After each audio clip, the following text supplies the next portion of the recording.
ప్రయత్నాలు చేస్తున్నారు. పెడుతూ మళ్ళీ ఏం చేస్తున్నారు, మళ్ళా వాళ్ళే కథలు రాస్తున్నారు. శ్రీకాంత్ రెడ్డి శరీరంలో పక్కపోతాడంట అని రాస్తున్నారు. సిగ్గు ఉండాలి.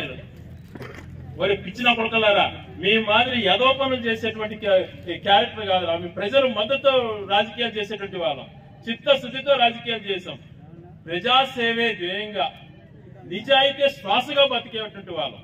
జెండా పుట్టింది మన చేతుల పైన పుట్టినటువంటి జెండా మన నాయకుడు జగన్మోహన్ రెడ్డి. ఈ ఊపిరిన్నంత వరకు, శ్వాస ఉన్నంత వరకు మనం ఎవరితో ఉంటాం? జగన్మోహన్ రెడ్డితో ఉంటాం. కానీ ఇంకొక నీచులు నికృష్టులు మాట్లాడే విధంగా వీరమాదిరి రోజుకొక పార్టీ మారేటువంటి గుణం పొంది కాదు.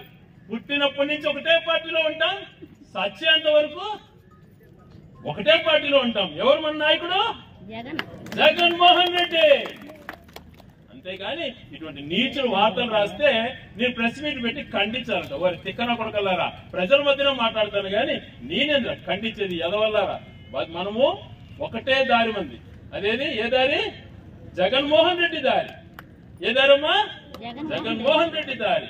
జగన్మోహన్ రెడ్డి గారు ఈ రోజు చేసినటువంటి కార్యక్రమాలు ప్రపంచంలో ఏ ఒక్కరూ చేయలేనటువంటి పరిస్థితులు ఉన్నాయి. కరోనా వస్తే అందరూ దాక్కున్నారు. కరోనా వస్తే రాయచోట్ల కరోనా హాస్పిటల్ పెట్టించి నిద్ర ఉన్నాం. ఆడ కరోనా పేషెంట్తో పాటు ఉన్నాం మేము, భార్య బిడ్డలను వదిలి. చాలా మంది అన్నారు, అయ్యా నువ్వెందుకు పోతావు ఇల్లు వదిలి అని చెప్పి. భయపడలా నేను. నాయకులు అన్నప్పుడు ఎన్నికలప్పుడు కాదు, మిగతా సమయాల్లో పని చేయాలి. ఇదే కరోనా వచ్చి అందరూ దాముకుంటే ఏ ఒక్కరు బయటకు రాని పరిస్థితుల్లో ఆనందం అందిస్తే ఏదో మా జీవితాలు బాగుపడతాయంటే సొంత 30 లక్షలు పెట్టి ఇంటింటి ఆనందం ఉంది పంపించిన. వీళ్ళంతా పలికినారు. అప్పుడు ఓట్లు అడిగేవాళ్ళు ఎక్కడున్నారు? వీళ్ళంతా ఇప్పుడు వస్తున్నారు బయలుదేరి, మాకు ఓటు ఏంటి, అట్టేయండి ఇట్టేయండి అని చెప్పి.